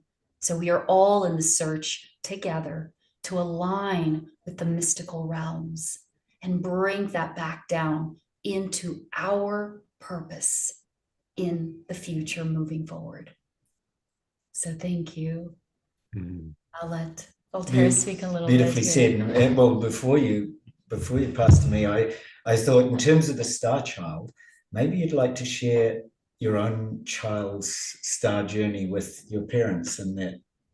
Well, we both are very, we come from long lineages of mystics. You know, I come from at least four generations of astrologers and mystics. And so I was just telling Altair the other day, he didn't know, and he's like, oh, you should say this in the show. But I guess I could say that my earliest experiences with the mystical realms, as far as I can remember, when I was only 3 months old, I got double pneumonia. And my parents, they tell me this story every year, especially on the day of my birthday, which was just 2 days ago. So they just told me the story again, and I was sharing with him. And so I almost died. I was 3 months old, and I got double pneumonia, and the doctors were just basically telling my parents, say goodbye. I was the firstborn, and my parents were only 18 and 19 years old. They were devastated. So I was put in the intensive care unit. Is that how you say it? Intensive, which is like the last place before you die. And my parents would be with me during the day, but at night they weren't allowed to be with me. So they were staying in a little house that was right next to the hospital. And according to them, this is their story, they would not sleep. Every single night when they would go back home, they would just pray and pray and pray and beg God to save my life. So one day, one night, you know, I could leave any moment, I could pass away any moment. And so they both tell me this story, and they're moved to tears every time they tell me every year on my birthday. How they were praying for me. It was like 3 o'clock in the morning, and they were outside and just looking out at the hospital and praying for me because they couldn't be there with me physically. And they were praying, and all of a sudden they both saw a huge spaceship hover right over the hospital. And my father was just telling me the story 2 days ago, and he was like, and there was this big spaceship, and it was just going boom, boom, boom, boom, boom, boom, boom. And it just stood there on top of the hospital, and light came down from the spaceship right in the hospital, right over the hospital. They said it wasn't a vision, it was real. And the entire hospital was filled with light from that spacecraft. And then my mother is the one who always tells this part of the story. It's her favorite part, but she said there were a lot of little baby angels, as she calls them, the cherubims. But she says there were these cute little baby angels, like they were just floating all around the roof of the hospital. And so at that point, when they saw that, they said that they knew in their heart that my life was going to be spared. So, and that's exactly what happened the next day. They went there, and I was completely well. So every time they tell me that story, they say, Raquel, you were meant to be here with us. If you were supposed to have gone, you would have gone back then. And I often like to think that because of that experience, I was so near the edge of death. I was able to, what I say that nowadays I have like a foot in both worlds, right? I have a foot in the mystical realms and a foot in this realm. And I think it's really due to this experience, you know, when I was a newborn, and just being in this edge of life and having that experience myself made the mystical realms be very normal to me. and something that I can just ease and in and out of throughout my life. So there you have it. Beautiful, beautiful. I love it. And if you're tapping in like we are to Raquel's story, then I want you to consider, I'm going to give you a little direct experience of how you might feel the weekend with us so that you can get a feeling in your body. So I want you to consider, just like Raquel, you're all star beings. In fact, you have star children inside yourself. We're made of the stuff of stars, right? I mean, in terms of quantum theory, we are actually all connected with the stars at all times. I mean, we look up to the stars, we recognize that many of the stars are our homes. So I want you to connect right now to where your home is. Some of you are Sirians, some Arcturians, some Pleiadians. So I want you to deeply connect into that, just like Raquel did then. And there may be an early time in your life, like Raquel, at a very early stage where you knew that. So my very early life was writing to NASA when I was just 5 years old, saying I was not from here and I'd like to be taken home on the first one-way flight out.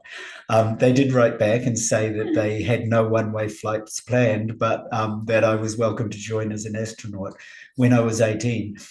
So I was very aware as a tiny boy that I was not from here. So, and you specifically asked for Alpha Centauri, right? I was very specific. I said it's a planetary system just beyond Alpha Centauri. So as I pointed it out, I'm sure they were investigated on my behalf.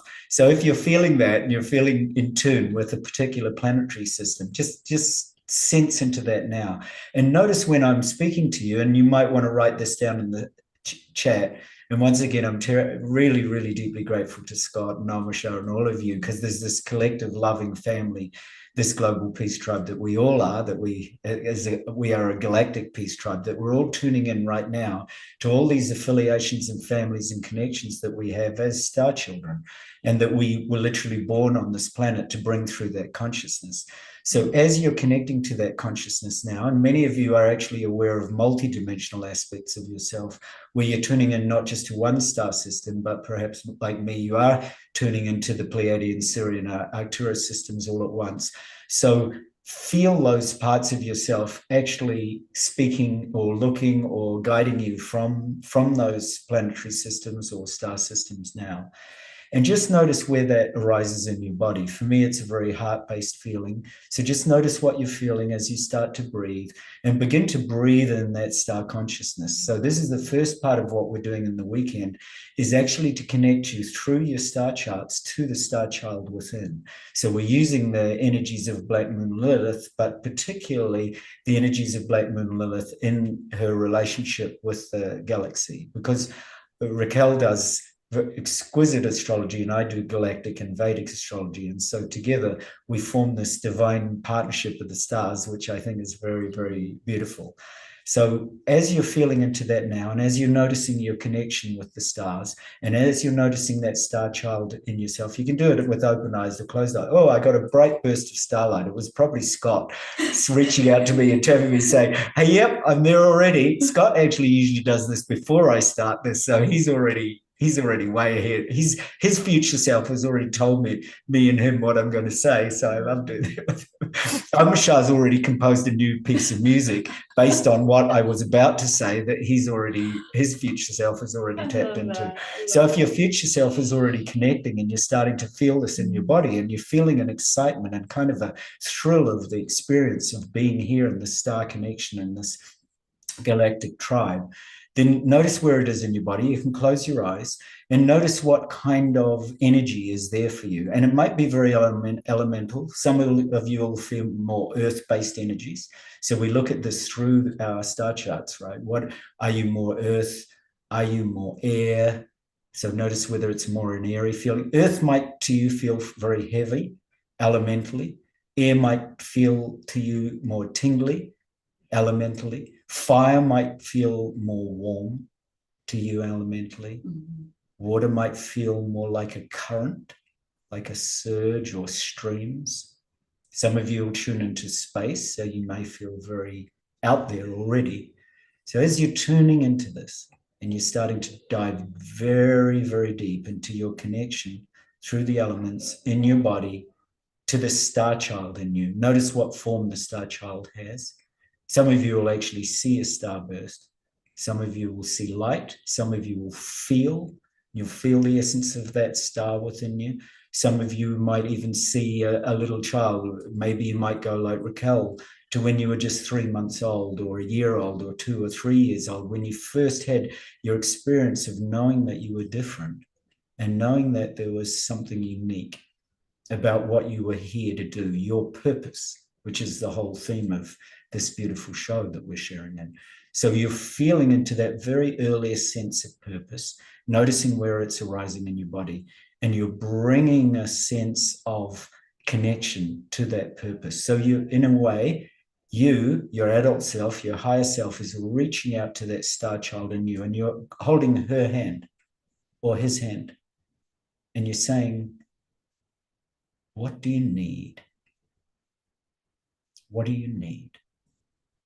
Right? And she or he might want to express, she might want to speak light language right now. She may want to bring through a new piece of music for our planet, or new practices, spiritual awareness, might want to open you to a past life, might want to open you to some of the technologies of the star system you're from. So you're just noticing what's arising.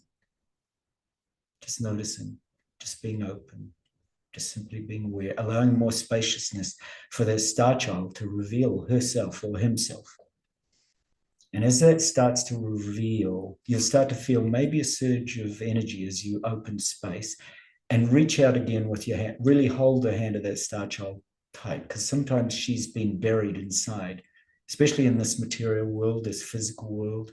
For some of you that are very connected with the stars, it's easy for you to do. For others, she's just awakening. He's just awakening. So you reach out your hand and you let her know you are not alone. You are not alone. You are not alone. And you can feel even the connections with all of us here. You can feel all the connections with Scott and Noma, Sharon, all the wonderful people here, Amanda, Amy, Ayata, all the many beautiful souls that are here present. They're all supporting you. We're all supporting each other. And as you do that, you start to breathe that star child's magnificence, the brilliance, the illumination of that star child, the radiance, the truth.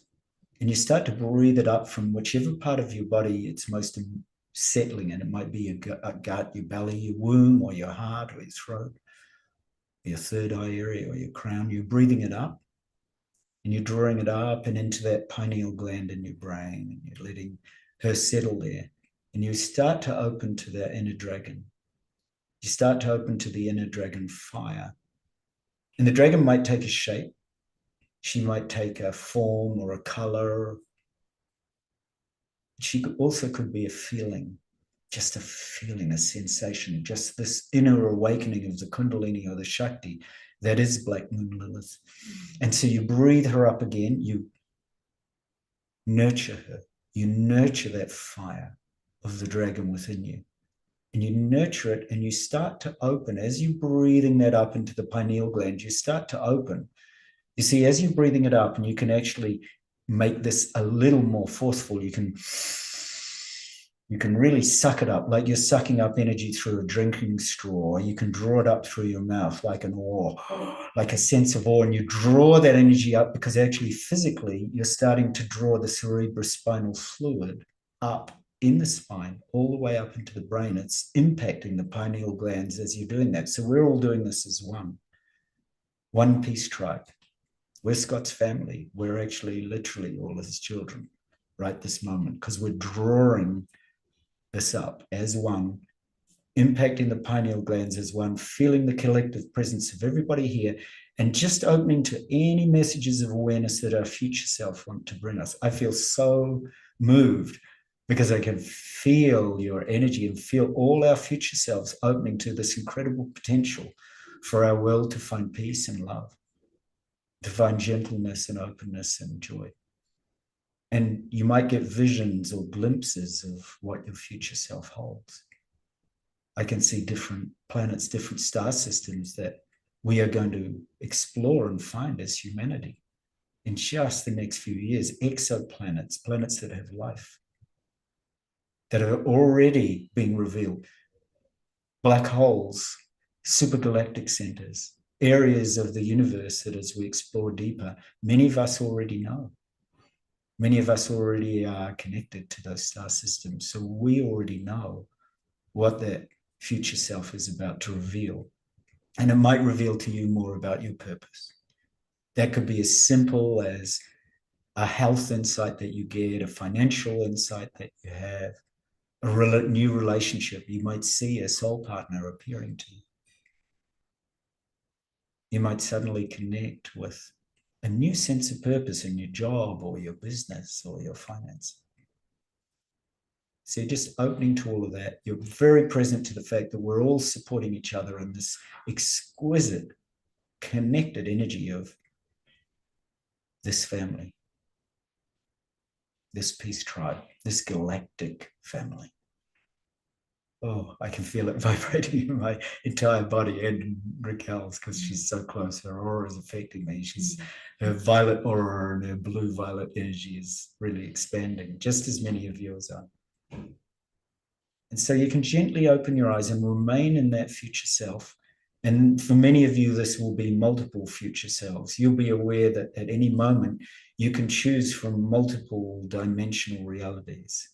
You can choose to go out the door after this and walk left instead of walking right. And I'd really encourage you this week as a very simple exercise to bring that future self to mind, into your heart, breathe her or him. And then if you've taken exactly the same driving route to work or taken the same bus or got on a cycle and gone, do it completely differently. Try something completely different. Break a habit that you've maybe never noticed and break it each day just to see what happens. And it'll introduce you to new synchronicities, like really trust the inner star child, the inner dragon power, and the power of your future self. Like really trust the power of that future self to actually rest back, to be open, and then to trust the spontaneity. That's what the illumination of the mind does, and the heart and the womb. It actually opens you to spontaneous presence. You start to explore areas of your world that you've been so connected to a habit that you've never thought to explore, to walk left out your door because you always walk right to your car, and then something happens. I did that the other day and 2 doves flew down the moment that I did something different. They actually lighted on the lawn in front of me and I spoke to them. So just trust the incredible power of your inner star child, your inner dragon, which is the power of Black Moon Lilith, opening you up to your future self. And if you feel so guided, come and join us on the weekend. We'd love to have you. You're truly part of our family. And Scott and Amashar and everybody here, I'm just deeply, deeply in gratitude and love and joy and happiness just to be here. You can see I got a little tears already just to be in your presence, Scott. Thank you for being so divine. We love you. Don't disappear yet. Please put into the chat box the link where people can register for the weekend or get more information. Sure. And brought Amanda and Amy up. I love bringing people together so magical beings meet magical beings. And I'd love to ask Amanda and Amy, what came up for you as you followed along with Altair's visioning and tuning into your future or alternative reality selves? Well, first of all, thank you, thank you, thank you. Actually, it was very fun. For me, it was, I remembered and Amanda's heard me say this, but I saw my Jedi come and play. And I don't ever want to get rid of her. That is so beautiful. So I appreciate it. It is something I hold dear, but to feel it again, and to hold on to that, somewhere along the lines, somebody said, grow up, and I'm not sure why I listened to them a long time ago. So I try to always revert back to that child who knew they could do anything and everything. And so that those star systems, I can't say that I belong to one or another. I can't quite tap that far, but I have plenty of experiences where I'm not, I'm awake, but I'm not here on this earth. But where I am, nobody's told me as of yet. But the dragon, oh, I got a dragon. Tell us more about your dragon. I want to hear. I'm in so much joy already. I'm just about catching on fire. So I want to hear, Amy. Dragon. And it had the pink, it was a pink and green dragon. Oh, And it had the silliness of Pete's dragon.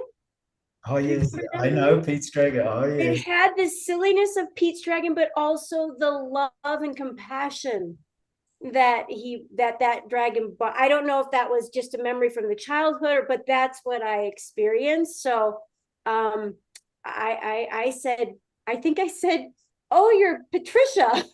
So, Oh, that's lovely. Patricia's great. I love that. That is magic. that's so beautiful. And trust that, you know, our brain many times uses analogies, if you will, to communicate things to us. So even more than, you know, the words or the things you saw, it's really about the feeling. What did that dragon bring to you as far as feeling? What did it feel like in your body? Did it feel playful, joyful, fierce, wise? You know, these are the messages that this image is communicating to you. Thank you. It was very fun. I really appreciated it. And I think Amanda might have a message actually for you as well. I mean, that's magnificent. You might just tell her. Thank you.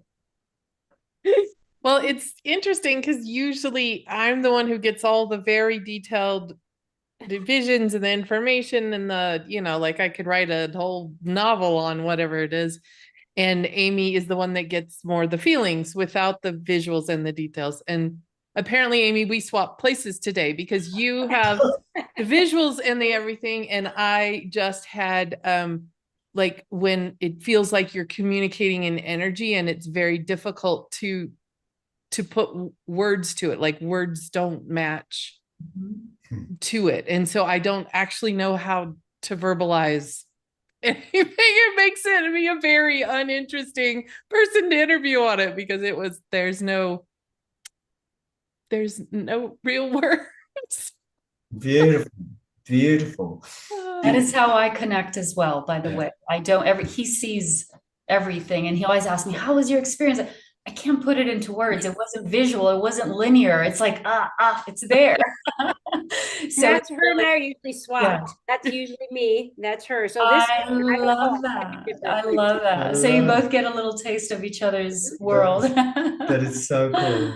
And what about you, Raquel? How did you feel? What did you feel? Oh, I mean, we've been doing this already for some time. So I just go straight into Gaia. I feel the Black Moon Lilith energy. I feel her power coming through. To me, the dragon energy symbolizes her. And at its essence, at its core, Gaia is that ethereal dragon as well in the cosmos. So I just go straight into that. Yeah. Beautiful. Scott, Michelle, would you? Yeah, what did you experience? Mine was really a star connection. I had a period in my life where I spent a lot of time outside at night when there was no light pollution, and I would always connect with the star systems. And of course, I've always felt a connection with the Pleiades, not of course, but I have. And so this brought that up for me. There was no words, nothing at all, just a gratitude to have my consciousness, my awareness expanded again into those realms. I feel a very heart connection, deeper than that, even with the Arcturian system. And I've always had that. But in the last 3 years, I've lived in a light pollution dense suburb, and so even when you go out at night you only see half a dozen stars. And so what this did for me was just reawaken my star consciousness. Thank you, Altair. Thank you, Raquel. And I feel it. I literally feel it as tingling and literally stars within my being. But I do not have any more words past that. In fact, probably this backdrop is more what I felt. And so Beautiful. I love that. Love it, Misha. Thank you. Thank you. Scott? I'm going to share a little bit from our audience, actually.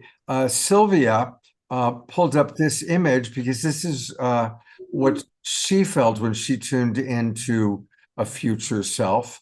It's a dralicorn. That's half dragon, half unicorn. Hmm. So that's pretty cool. Those colors, Isn't it wow. gorgeous? That looks like the kind of, Raquel does this amazing, beautiful artwork using with AI. I encourage all of you to go to her website. I'll pull it up and show some.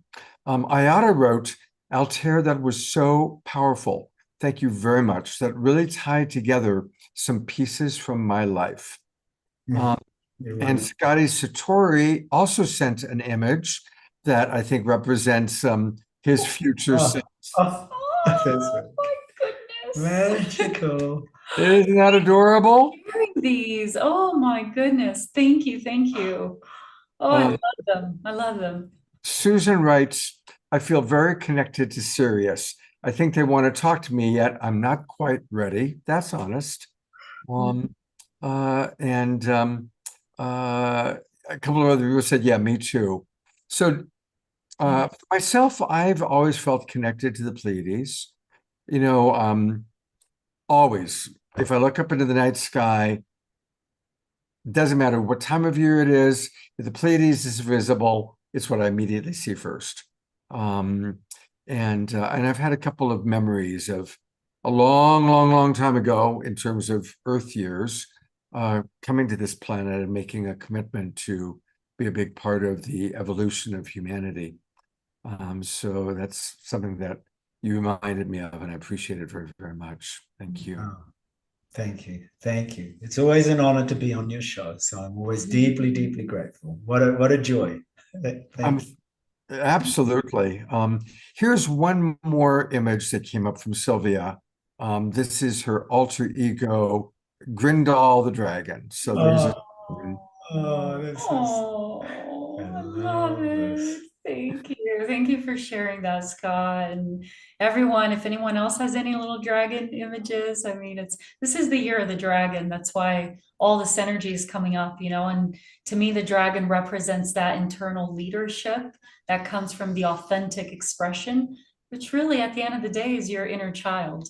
This is what the star being that we're going to be helping you connect with is all about. That star child is that essence. And I think the dragons represent that so well.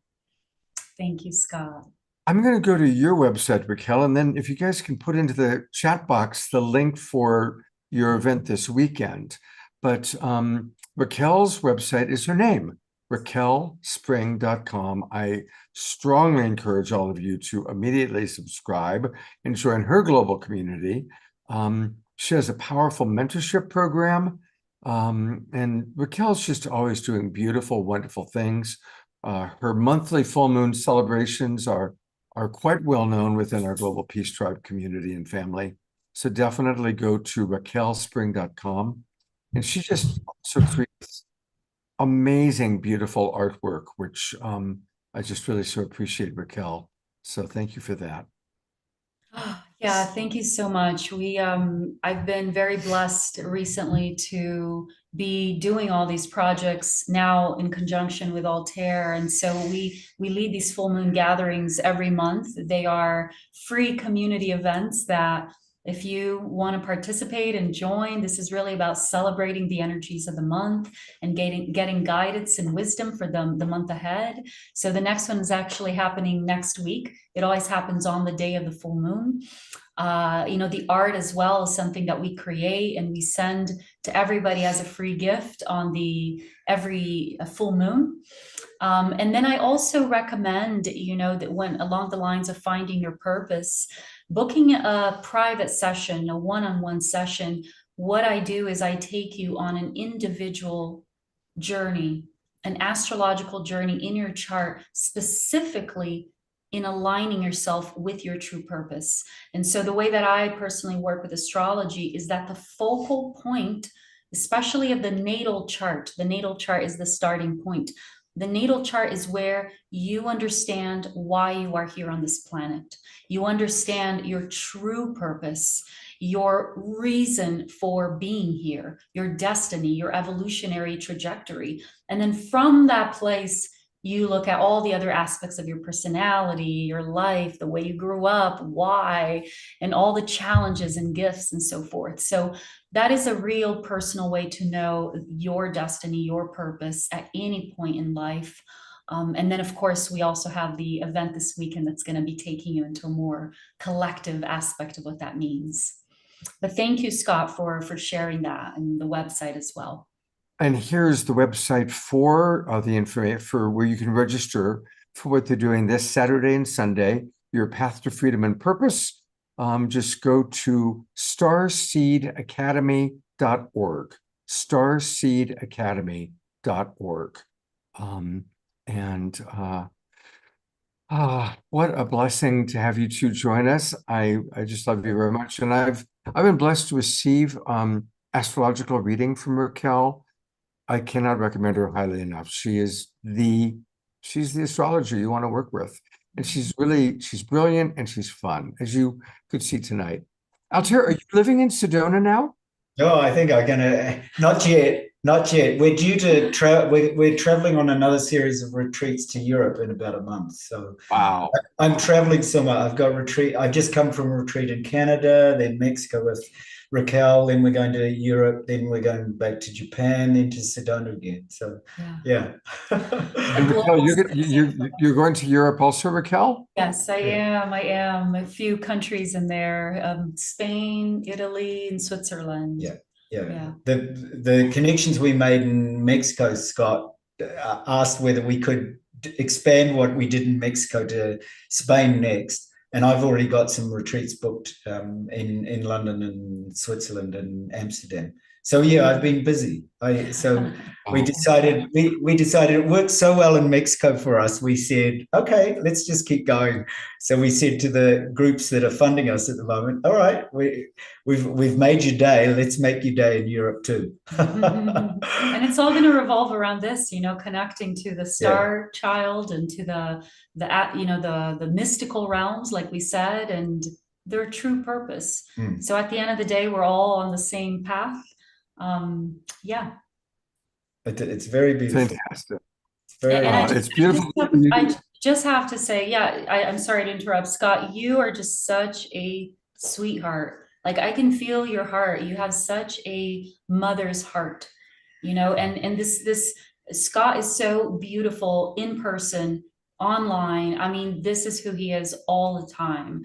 And I'm always moved. I've been here so many times in your show, but every time I'm so moved to see and feel your love for the community, your receptivity to me every time I come on, and for all of us. And I love you so dearly, Scott. So thank you. And the whole family as well. Oh, Mashar, it's just, you're a part of the family too. I feel you so deeply, and much gratitude to you. Just wanted to say that. We love you dearly. Love you all dearly. Thank you, Scott. Thank you. And look forward to being back. When the time is right. Absolutely. And I'm coming to Sedona sometime soon. So hopefully it won't be when you're off to Europe. I'll have to message me before for sure. I would love to see you. Yes. We really would. God bless you both. And everybody, join their event this weekend. What an amazing way to prepare for the summer. Summer solstice is coming up. It really looks like a fabulous event that you're doing. Thank you. Well, I love bringing people together, and how exciting it is to have met Amanda and her partner Amy, and to then connect you with Zenka and Raquel and Altair. Welcome to the Global Peace Tribe. Thank you. So magic happens. It's just that kind of an event here. Yes, this has been so wonderful. Amazing. And I told Amanda I forgot to share that the dragon kept saying to me, recreation. And I said, I love recreation, right? I love, whether it be sports or vacation, it's all recreation to me. And then they said, live recreation every day. And then it was respelled. It was RE-creation. And it said, every moment is a recreation. Live it as a recreation. Wow. I was like, after I said, I texted Amanda, like, how did I forget that part? Well, I want to remind people that you can learn all about these wonderful ladies by going to their website, which is authentic.ceo, authentic.ceo, and click about us. I love that picture of the two of you. That's one of our favorites. We were actually filming a reality TV series on was it 4 days to save the world, where we took the UN's prime issues for the year and brought a bunch of entrepreneurs together around the world, and we tackled it in 4 days. And like you do on a Saturday. But that's where that picture was just taken, and it was one of our favorites. So thank you. Oh, well, you are gems, and great to get to know you a little bit more, Amy. Amanda, I'm really enjoying cultivating our connection professionally and personally. She and I are showing up on a lot of Evolutionary Leader Network gatherings together. And again, welcome to the Global Peace Tribe. Thank you so much for being with us tonight. Thank you. And if I can say, if there's anybody out there watching who is a female founder of a tech company and would like some mentorship, Fourth Wave is taking applications right now for the next few days for this year's cohort. Amy and I volunteer our time for that, as do a lot of mentors. And we do the type of work we were talking about here, as well as a lot of business mentorship as well. And they run it as a nonprofit. So it's one of the only accelerators out there that does not take equity from your company. So I'll just put in the chat here, fourthwave.io is the URL. So please pass that around if you know of anyone, or if you yourself is a female or a female identified founder of a technology company and would like some assistance accelerating that. That's just one of the companies we do work through. Rather than listing them all, this is just the one that the applications are due this Friday. So, and it's the best deal going out there. But otherwise, thank you, Scott, for sharing our website, authentic.ceo. So if you'd like to work with us in any other capacity, please reach out. We would love to create a special program for you, or talk to you about any of the other ways that we work through venture funds, or we'd love to install our program in any of your programs, because more consciousness is better. Beautiful. Thank you so much, Amanda. All right, now don't go away, because we're going to conclude with an Omashar song, but I've got some very important announcements for our Global Peace Tribers. You all know Summer Joy Reamer. She does the 24-hour dance-a-thons. She's at it again. Starting tomorrow, she's going to be doing a dance-a-thon, but this time she's doing it 4 days in a row, 8 hours a day, starting at 4 o'clock in the morning Pacific time, 7 o'clock Eastern time. I sent out an email to all of our subscribers with the links to where you can find out about that. Let's all show up. Let's all dance with Summer Joy 4 days in a row, Thursday, Friday, Saturday, Sunday, from 7 in the morning until around 1 o'clock in the afternoon Pacific time. Then on Friday night, we're going to have another one of our film series. We've started showing movies that are dealing with some of the challenges that we're facing. And the film we're showing on Friday night is called Active Measures. It's a very disturbing film. I just want to warn people, but it's important. It's got some important information. Again, I sent out the link to all of our subscribers. It's free for Global Peace Tribe members, but you do need to register. You just click the link to register. And that's Friday night at 7 o'clock Pacific time. You can also go join me live at the Sunrise Center, because that's where we're showing it. This is another one of the hybrid experiences that I'm doing with Lori Grace, where we have a film taking place live at the Sunrise Center. And then for those of you online that don't want to come to the Bay Area or to Corte Madera, you can join us online. And so that's this Friday night, 7 o'clock. Then on Saturday, we have a really wonderful Awakening World show planned. It's the kickoff of 99 days of peace through unity. This will be the 5th year. We're now in our 5th year of doing Global Peace Tribe shows, and we've been working with Unity Earth ever since we got started. So it's our 5th year of supporting 99 days of peace through unity. And John and Summer will be my co-hosts. And we have an amazing musical artist. I saw her in concert, and I went up to her and I told her about the show, and I asked her if she would be on the show, and she agreed. I'm not exaggerating. This woman is going to blow your socks off. She plays gorgeous, exquisite Persian music, very authentic and very unique. So she's our special musical guest. And of course, Omar Shar will be with us as well. And Norman Love is going to be doing a KES group healing for us. There are going to be several other people that are leaders of this year's 99 Days of Unity and World Unity Week program joining us. So Saturday night is going to be a really big night. So please do join us. Now, for all of you who are watching on Facebook and YouTube, you got to join the Global Peace Tribe, because that's how you get the subscriptions and the invitations to all these things. And it's very easy. Just go to globalpeacetribe.com, globalpeacetribe.com, just like what's behind me. And you can learn all about us and all the different shows that we do. And then click register for the new season, and that'll take you to our registration page. And there's all sorts of different levels that you can register at. But at any level, you're going to get the links to all of our programs, including the Awakening World every Wednesday and Saturday night, the film series on Friday nights, and special events. So please do join us. Finally, I want to read a few of the comments that have come in from people. Dorina Joy down in Ecuador writes, "It was so wonderful," she used the word one, "to find out our common associations and affiliations, especially the attraction with and to the Pleiades." Yes, so many of us feel connected to the Pleiades, and who knows, maybe we're up there simultaneously going, oh my God, look at them down on the earth. They're beginning to wake up. Isn't that exciting? A few other comments that have come in. Let's see here. Amanda just wanted to let people know, ignore the stated deadline. You can apply anytime.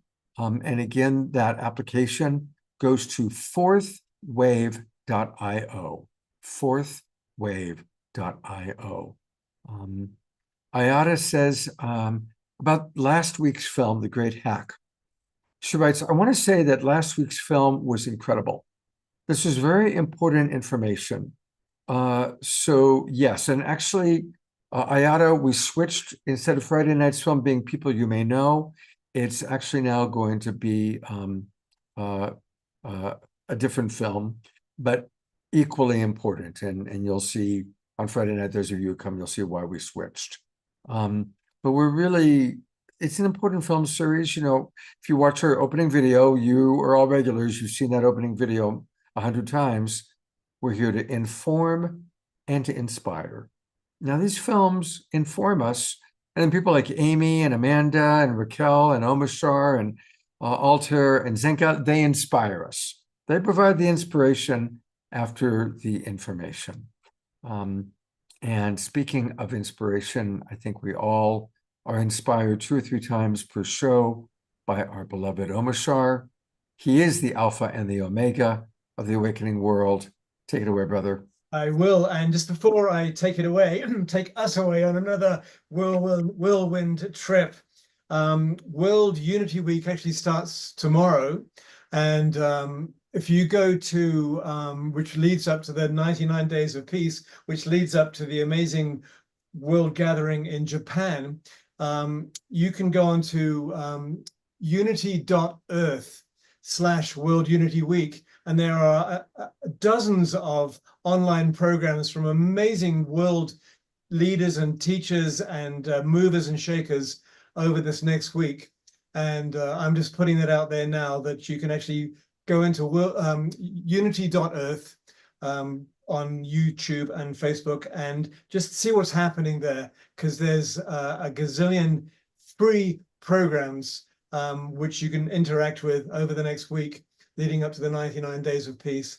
And from there, it's just onward and forward because we're past the tipping point. We are. Here it is. So here it is, unity.earth, all of our friends, Ben Bowler and company, many of whom you're going to see on the Awakening World this Saturday night. But yes, please do go there, register. If you go to events, and you can see all the different events that are happening.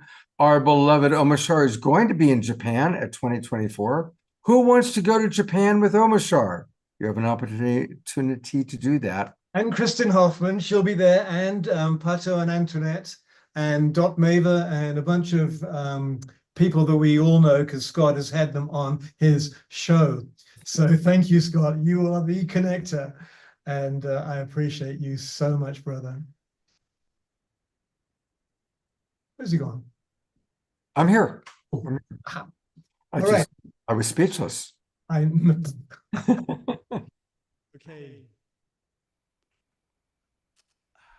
Oh, one more moment. Okay, this is a short pop song, so get up and be ready to dance once I press go, okay?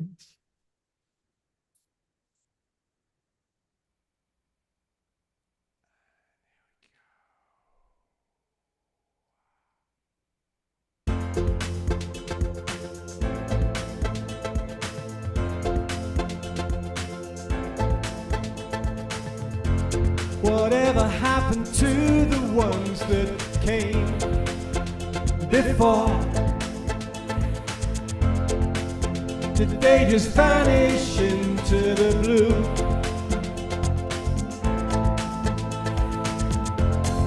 Maybe they're living the dream we know to be true,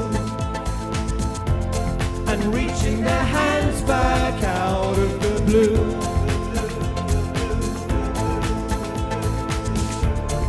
Heart is so ready to embrace all that's new. I feel the love calling for me to break on through. With peace on my mind, I know that I'm coming to a new way of life that feels so true. Okay, break it down.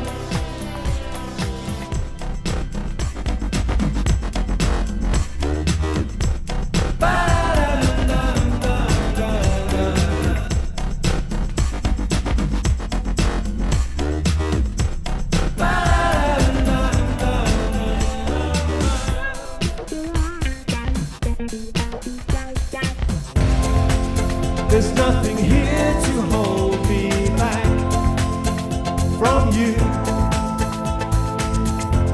The clouds of my life have blown away.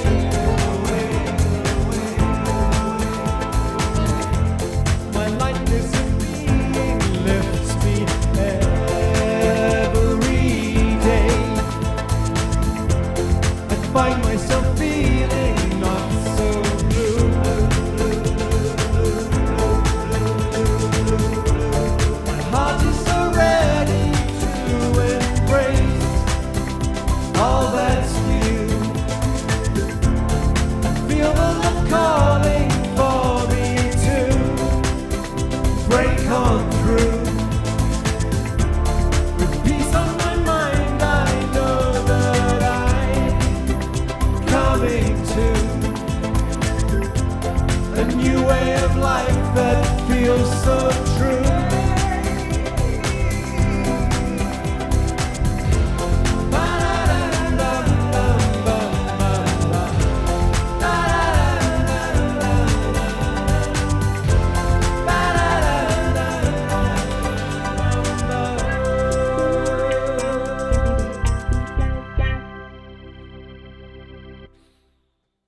Oh, fantastic.